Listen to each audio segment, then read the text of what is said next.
उत्तिष्ठ गरुडध्वज उत्तिष्ठ कमलाकान्त त्रैलोक्यं मङ्गलं कुरु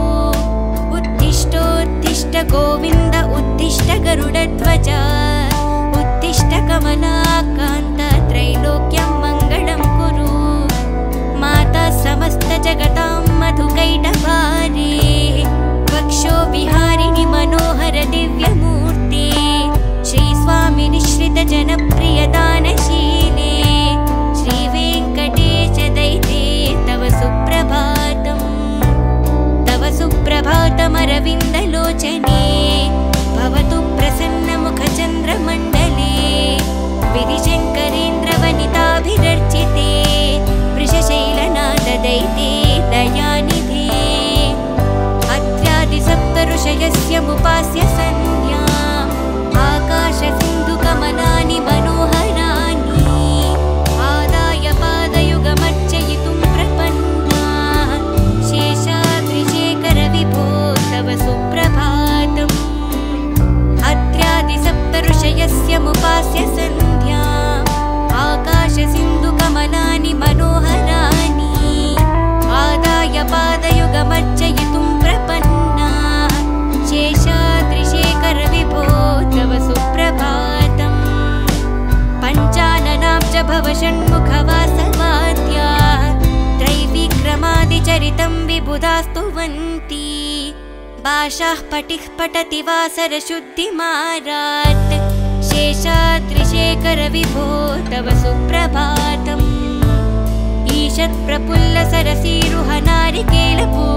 ईषत्प्रफुल्लसरसीरुहनारिकेलपूगद्रुमादिसुमनोहर बालिकानाम् आवादिमन्दमनिलः सह दिव्यगन्धैः शेषाद्रिशेखरविभो तव सुप्रभातम् ईषत्प्रफुल्लसरसीरुहनारिकेलपूगद्रुमादिसुमनोहर बालिकानाम् आवादिमन्दमनिलः सह दिव्यगन्धैः शेषाद्रिशेखरविभो तव सुप्रभातम्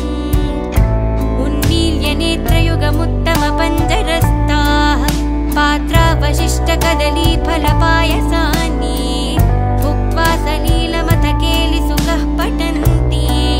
शेषाद्रिशेखरविभो तव सुप्रभातम्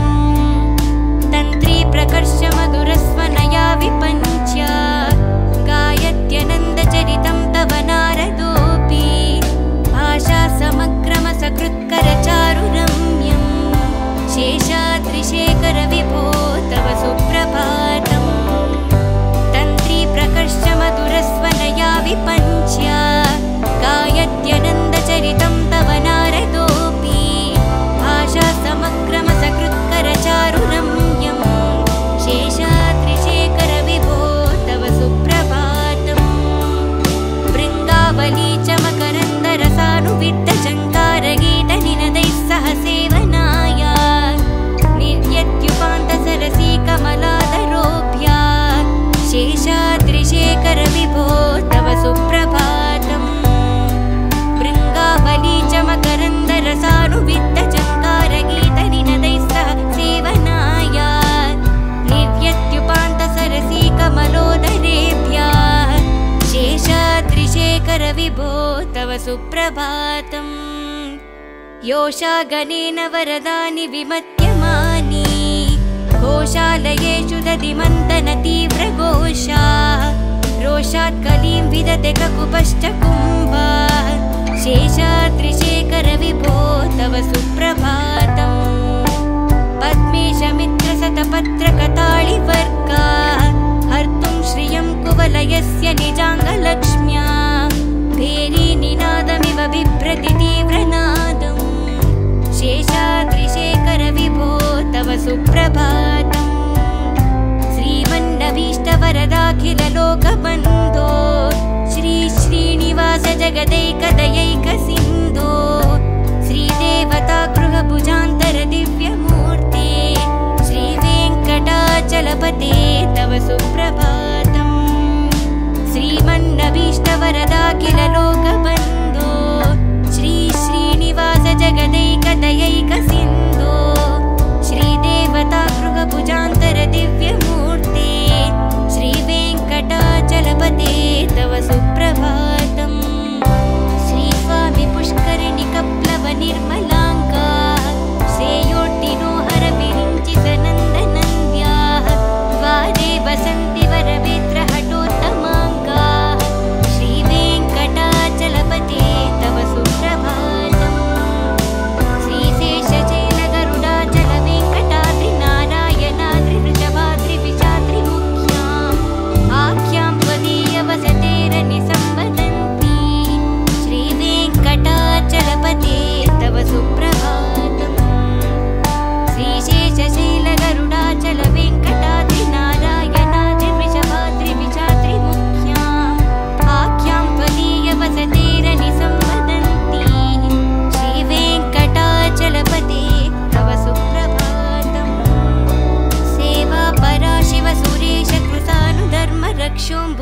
पवमानधनादिनादाः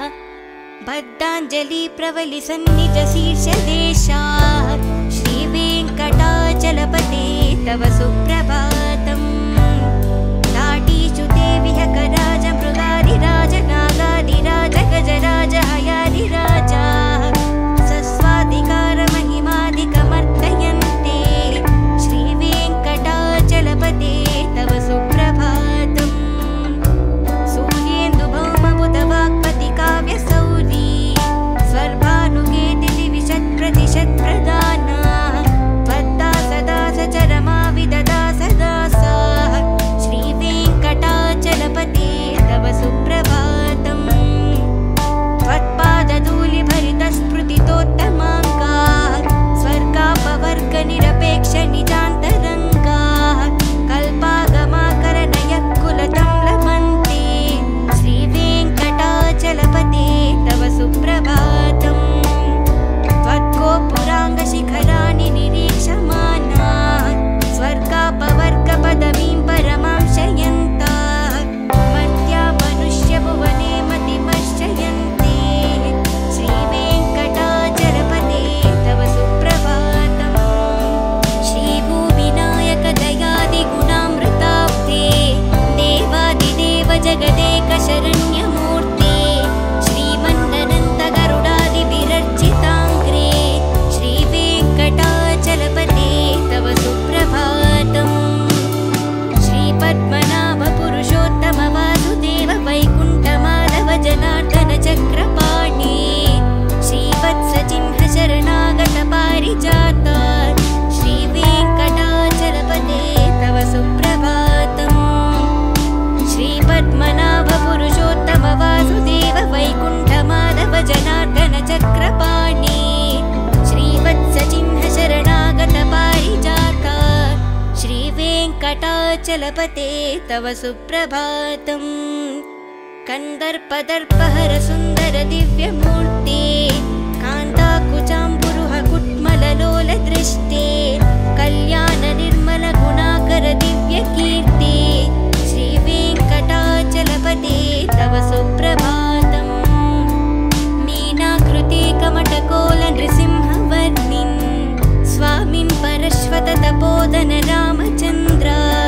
शेष्मां च रामयदुनन्दन कल्किरूपा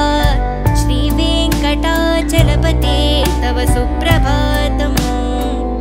येलालवङ्गगणसार सुगन्धितीर्थं दिव्यं वियत्सरि हेमघटेषु पूर्णं धृत्वाद्यवैदिकशिखामणयः प्रहृष्टाः तिष्ठन्ति वेङ्कटपते तव सुप्रभातम् भास्वानुदेति विकसानि सरोरुहानि सम्पूजयन्ति निनदैककुपो विहङ्गाः श्रीवैष्णवा सततमर्तितमङ्गलास्ते धर्माश्रयन्ति तव वेङ्कटसुप्रभातम् भास्वानुदेति विकसानि सरोरुहानि सम्पूजयन्ति निनदैककुपो विहङ्गाः श्रीवैष्णवास्तदतमर्तितमङ्गलास्ते धर्माश्रयन्ति तव वेङ्कटसुप्रभातम् ब्रह्मादयासुरवरः समहर्षयस्ते सन्तः सनन्दनमुखस्त्वदयोगिवर्या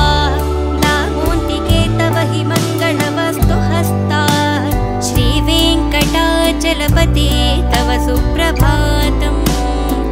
लक्ष्मीनिवास निरवद्य गुणैकसिन्धो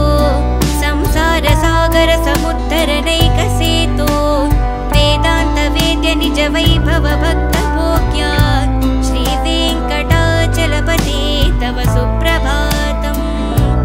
लक्ष्मीनिवास निरवद्य गुणैकसिन्धो संसारसागर समुद्धरणैकसेतो वेदान्तवेद्य निज वैभव भक्तभोग्या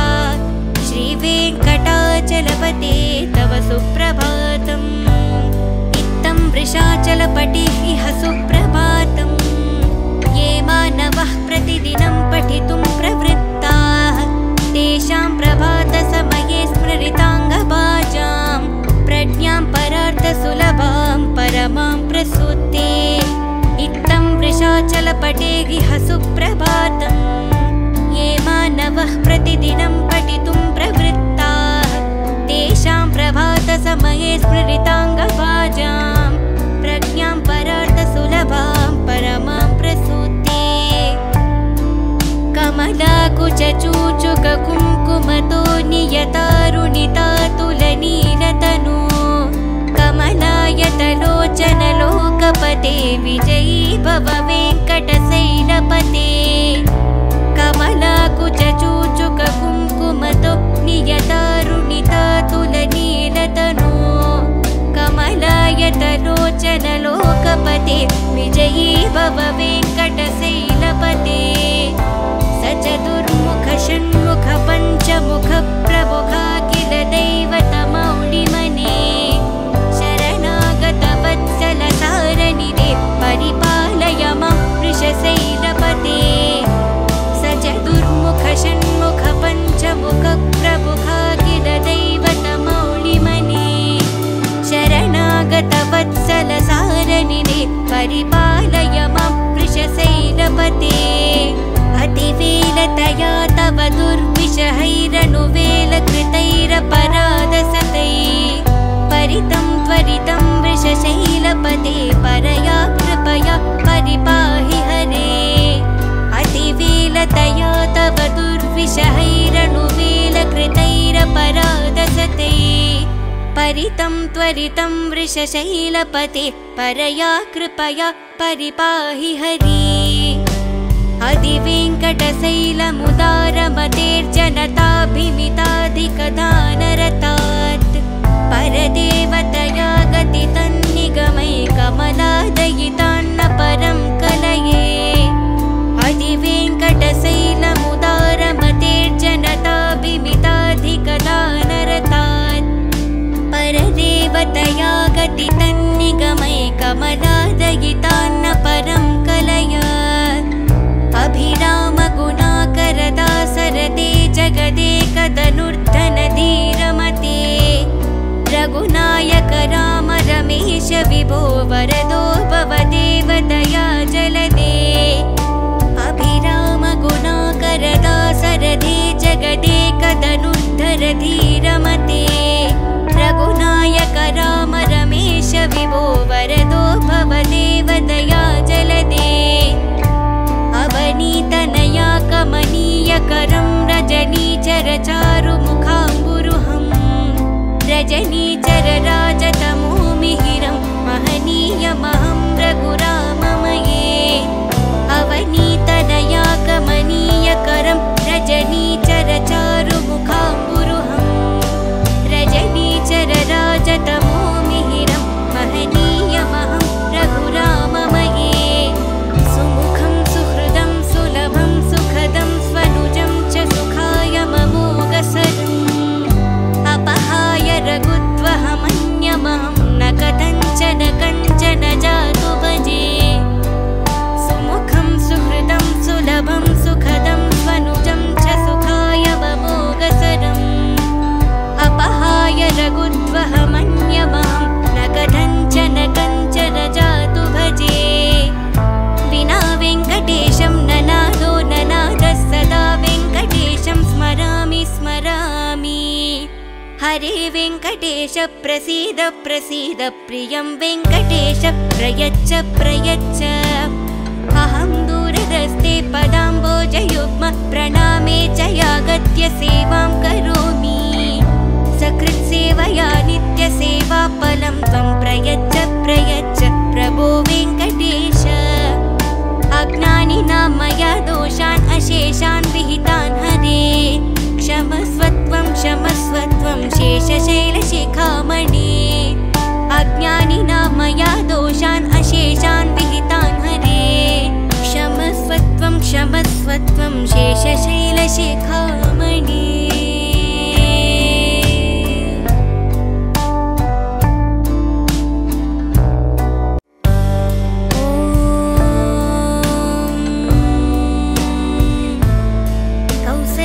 सुप्रजा रामपूर्वा सन्ध्या प्रवर्तते उत्तिष्ठ नरशार्दूला कर्तव्यं दैवमानिकम् कौसल्या सुप्रजा रामपूर्वा सन्ध्या प्रवर्तते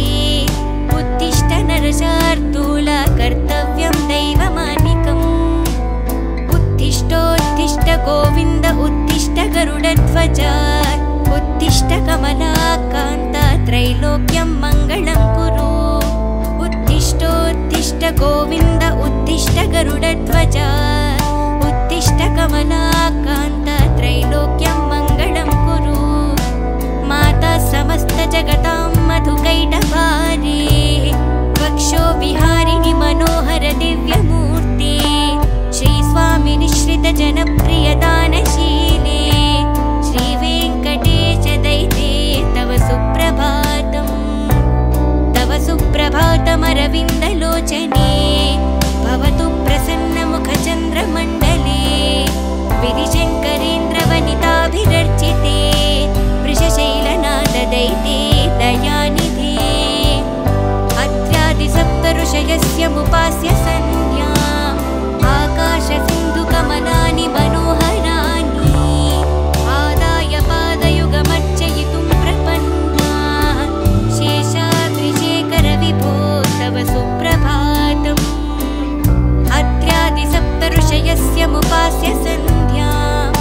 आकाशसिन्धुकमलानि मनोहराणि आदाय पादयुगमर्चयितुं प्रपन्ना शेषाद्रिशेखरविभो तव सुप्रभातम् पञ्चाननाब्ज भव षण्मुखवासवाद्या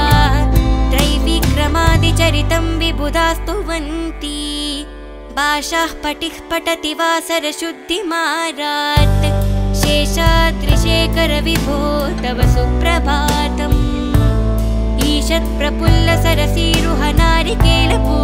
ईषत्प्रफुल्लसरसीरुहनारिकेलपूगद्रुमादिसुमनोहर बालिकानाम् आवादिमन्दमनिलः सह दिव्यगन्धैः शेषाद्रिशेखरविभो तव सुप्रभातम् ईषत्प्रफुल्लसरसीरुहनारिकेलपूगद्रुमादिसुमनोहर बालिकानाम् आवादिमन्दमनिलः सह दिव्यगन्धैः शेषाद्रिशेखरविभो तव सुप्रभातम् उन्मील्यनेत्रयुगमुत्तमपञ्जरस्ताः पात्रावशिष्टकदलीफलपायसानि भुक्त्वा सलीलमथकेलिसुखः पठन्ति शेषाद्रिशेखरविभो तव सुप्रभातम् तन्त्री प्रकर्षमधुरस्वनया विपञ्च्य गायत्यनन्दचरितं तव नारदोऽपि भाषा समक्रमसकृत्करचारुरम्यम् शेषाद्रिशेखरविभो तव सुप्रभातम् तन्त्री प्रकर्षमधुरस्वनया विपञ्च्य गायत्यनन्दचरितं तव नारदोऽपि भाषा समक्रमसकृत्करचारुरम्यम् शेषाद्रिशेखरविभो तव सुप्रभातम् भृङ्गावली च मकरन्दरसानुविद्धचङ्कारगीतनिनदैः सह सेवनाय निर्यत्युपान्तसरसी कमलादरोभ्या शेषाद्रिशेखरविभो तव सुप्रभातम् भृङ्गावली च मकरन्दरसानुविद्धचङ्कारगीतनिनदैः सह सेवनाय निर्यत्युपान्तसरसी कमलोदरेभ्यः शेषाद्रिशेखरविभो तव सुप्रभातम् योषागणेन वरदानि विमत्यमानि घोषालयेषु दधिमन्तनतीव्रघोषा रोषात् कलीं विदते ककुपश्च कुम्भः शेषाद्रिशेखरविभो तव सुप्रभातम् पद्मेशमित्रशतपत्रकताळिवर्गा हर्तुं श्रियं कुवलयस्य निजाङ्गलक्ष्म्या भेरीनिनादमिव बिभ्रति तीव्रनादम् शेषाद्रिशेखरविभो तव सुप्रभातम् श्रीमन्नभीष्टवरदाखिललोकबन्धो श्री श्रीनिवास जगदैकदयैकसिन्धो श्रीदेवता गृहभुज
पवमानधनादिनादा बद्धाञ्जलि प्रवलिसन्निजशीर्षदेशा श्रीवेङ्कटाचलपते तव सुप्रभातम् लाटीचुते विहकराज मृगादिराज नागादिराज गजराज हयादिराजा सस्वाधिकार महिमाधिकमर्दयन्ते श्रीवेङ्कटाचलपते तव सुप्रभातम् सूर्येन्दुभौमबुधवाक्पति काव्यसौरी स्वर्भानुगेति दिविशत्प्रतिशत्प्रदाना त्वद्दा सदा सचरमा विददा सदा सा श्रीवेङ्कटाचलपते तव सुप्रभातम् त्वत्पादधूलिभरितस्फुटितोत्तमाङ्गा स्वर्गापवर्गनिरपेक्षनिजान्तरङ्गा कल्पागमाकरनयः लमन्ते श्रीवेङ्कटाचलपते तव सुप्रभातम् त्वद्गोपुराङ्गशिखराणि निरीक्षमाना स्वर्गापवर्गपदवीं परमां शयन्ता मर्त्या मनुष्यभुवने मतिमश्चयन्ते श्रीवेङ्कटाचलपते तव सुप्रभातम् श्रीभूविनायकदयादिगुणामृताब्धे देवादिदेव जगदेकशरण्यमूर्ते श्रीमन्ननन्तगरुडादिभिरर्चिताङ्ग्रे श्रीवेङ्कटाचलपते तव सुप्रभातम् श्रीपद्मनाभपुरुषोत्तम वासुदेव वैकुण्ठमाधव जनार्दन चक्रपाणि श्रीवत्सचिह्न शरणागत पारिजात श्रीवेङ्कटाचलपते तव सुप्रभातम् श्रीपद्मनाभपुरुषोत्तम वासुदेव वैकुण्ठमाधव जनार्दन चक्रपाणि श्रीवत्सचिह्न शरणागत पारिजात श्रीवेङ्कटाचलपते तव सुप्रभातम् कन्दर्पदर्पहर सुन्दर दिव्यमूर्ते कान्ताकुचाम्बुरुह कुट्मललोलदृष्टे कल्याण निर्मल गुणाकर दिव्यकीर्ते श्रीवेङ्कटाचलपते तव सुप्रभातम् मीनाकृते कमटकोल नृसिंहवर्णिन् स्वामिन् परश्वत तपोदन रामचन्द्र शेष्मां च रामयदुनन्दन कल्किरूपा श्रीवेङ्कटाचलपते तव सुप्रभातम् येलालवङ्गगणसार सुगन्धितीर्थं दिव्यं वियत्सरिः हेमघटेषु पूर्णम् धृत्वाद्यवैदिकशिखामणयः प्रहृष्टाः तिष्ठन्ति वेङ्कटपते तव सुप्रभातम् भास्वानुदेति विकसानि सरोरुहानि सम्पूजयन्ति निनदैककुपो विहङ्गाः श्रीवैष्णवा सततमर्तितमङ्गलास्ते धर्माश्रयन्ति तव वेङ्कटसुप्रभातम् भास्वानुदेति विकसानि सरोरुहानि सम्पूजयन्ति निनदैककुपो विहङ्गाः श्रीवैष्णवास्तदतमर्तितमङ्गलास्ते धर्माश्रयन्ति तव वेङ्कटसुप्रभातम् ब्रह्मादयासुरवरः समहर्षयस्ते सन्तः सनन्दनमुखस्त्वतयोगिवर्या दामोऽन्तिके तव हि मङ्गलवस्तु हस्ता श्रीवेङ्कटाचलपते तव सुप्रभातम् लक्ष्मीनिवास निरवद्य गुणैकसिन्धो संसारसागर समुद्धरणैकसेतो वेदान्तवेद्य निज वैभव भक्तभोग्या श्रीवेङ्कटाचलपते तव सुप्रभातम् लक्ष्मीनिवास निरवद्य गुणैकसिन्धो संसारसागर समुद्धरणैकसेतो वेदान्तवेद्य निज वैभव भक्तभोग्या श्रीवेङ्कटाचलपते तव सुप्रभातम् इत्थं वृषाचलपटेः इह सुप्रभातम् ये मानवः प्रतिदिनं पठितुं प्रवृत्ताः तेषां प्रभातसमये स्मृताङ्गभाजां प्रज्ञां परार्थसुलभां परमां प्रसूते इत्थं वृषाचलपटेः इह सुप्रभातम् ये मानवः प्रतिदिनं पठितुं समये स्मृताङ्गभाजां प्रज्ञां परार्थसुलभां परमां प्रसूते कमलाकुचूचुककुङ्कुमतो नियतारुणितातुलनीलतनु कमलायतलोचनलोकपते विजयी भव वेङ्कटशैलपते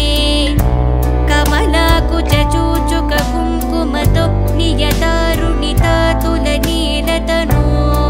कमलायतलोचनलोकपते विजयी भव वेङ्कटशैलपते स चतुर्मुख षण्मुख पञ्चमुख प्रमुखा किल दैवतमौलिमने शरणागतवत्सल सारनिधे परिपालय मां वृषशैलपते स चतुर्मुख षण्मुख पञ्चमुख प्रमुखा किल दैवतमौलिमने शरणागतवत्सल सारनिधे परिपालय मां वृषशैलपते अतिवेलतया तव दुर्विषहैरनुवेलकृतैरपराधसतै परितं त्वरितं वृषशैलपते परया कृपया परिपाहि हरे अतिवेलतया तव दुर्विषहैरनुवेलकृतैरपराधसतै परितं त्वरितं वृषशैलपते परया कृपया परिपाहि हरि अधिवेङ्कटशैलमुदारमतेर्जनताभिमिताधिकदानरतात् परदेवतया गतितन्निगमै कमलादयितान्न परं कलये अधिवेङ्कटशैलमुदारमतेर्जनताभिमिताधिकदानरतात् परदेवतया गतितन्निगमै कमलादयितान्न परं कलय अभिरामगुणाकरदासरते जगदेकधनुर्धनधीरमते रघुनायक राम रमेश विभो वरदो भवदेवदया जलदे अभिरामगुणाकरदासरते जगदेकधनुर्धरधीरमते रघुनायक राम रमेश विभो वरदो भवदेवदया जलदे अवनीतनया कमनीयकरं रजनीचरचारुमुखाम्बुरुहं रजनीचरराजतमोमिहिरं महनीयमहं रघुराममये अवनीतनया कमनीयकरं रजनीचरचारुमुखाम्बुरुहं रजनीचरराजतमोमिहिरं महनीयमहं रघुराममये सुमुखं सुहृदं सुलभं सुखदं स्वनुजं च सुखाय ममोगसरम् अपहाय रघुत्वहमन्यमहं न कथञ्चन कञ्चन जातु भजे